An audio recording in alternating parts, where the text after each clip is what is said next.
She wanted to pay the electrician. He refused after hearing her story. The lights flickered one last time before the small apartment was swallowed by darkness. Sarah sighed deeply, clutching her little daughter Emma close. At just 6 years old, Emma was too young to understand why their home so often lost power. To her, it was an adventure, a chance to use flashlights and pretend they were camping. But to Sarah, it was another reminder of how close they were to slipping through the cracks. Sarah was a single mother, juggling 2 jobs, doing everything she could to keep food on the table and a roof over their heads. But lately, the bills were piling up faster than she could pay them. The old wiring in their apartment was faulty, and she had received warning after warning from the landlord that if she didn't fix it soon, she'd be evicted.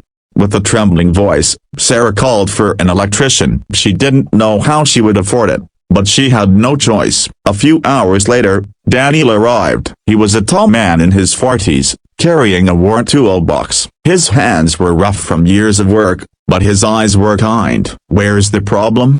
he asked gently. Sarah led him through the dimly lit hallway, embarrassed by the peeling wallpaper and the second-hand furniture. Emma trailed behind, holding her stuffed rabbit. "The power cuts off almost every night," Sarah explained softly. "It scares her." Daniel crouched down to Emma's level and smiled. "Don't worry, sweetheart, I'll make sure your lights stay on." He got to work immediately, tracing wires, fixing connections, and replacing old fuses. As he worked, Sarah made tea and tried to calm her racing thoughts. Every turn of his screwdriver sounded like another dollar she couldn't afford. When the lights finally came back on, Emma clapped her hands with joy. The apartment felt warmer, safer, alive again. "Thank you," Sarah whispered, reaching for her purse. She had been saving every tip from her job at the diner for the last 2 weeks, just in case. It wasn't much, but it was something. "How much do I owe you?" Daniel hesitated.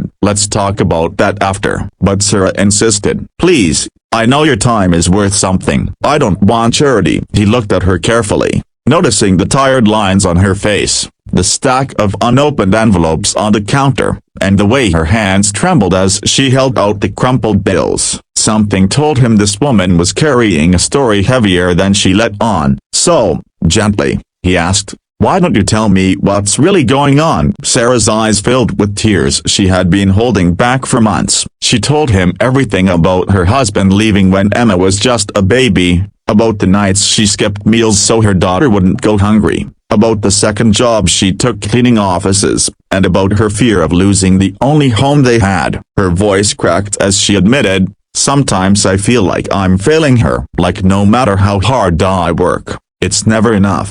For a moment, Daniel said nothing. He just listened. Then he set his tools down, walked over, and put a hand on her shoulder. "You are not failing her," he said firmly. "You're fighting every single day for her, and that makes you stronger than you realize." He glanced at Emma, who was drawing on a piece of scrap paper at the table, humming to herself as if she had no idea how heavy the world was on her mother's shoulders. Then Daniel shook his head and stepped back. "I can't take your money," he said quietly. Sarah froze. "But you've done so much, and I won't accept it," he interrupted, his voice steady but kind. "You don't owe me anything. Consider it taken care of." Tears spilled down Sarah's cheeks. "Why would you do that? You don't even know me." Daniel's eyes softened. "Years ago, I was in your shoes. My wife and I had nothing, and someone helped us when we couldn't afford the basics. I promised myself that if I ever got the chance, I'd pass it forward. And tonight that chance was you."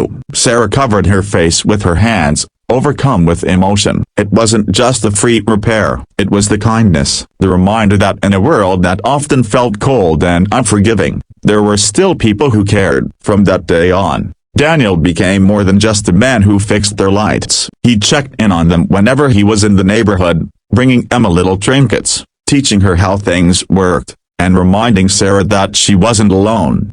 Months later, when Sarah finally got a promotion at the diner and their lives began to stabilize, she tried once again to repay him. But Daniel only smiled and said, "If you want to repay me, just do the same for someone else when you get the chance." And she did.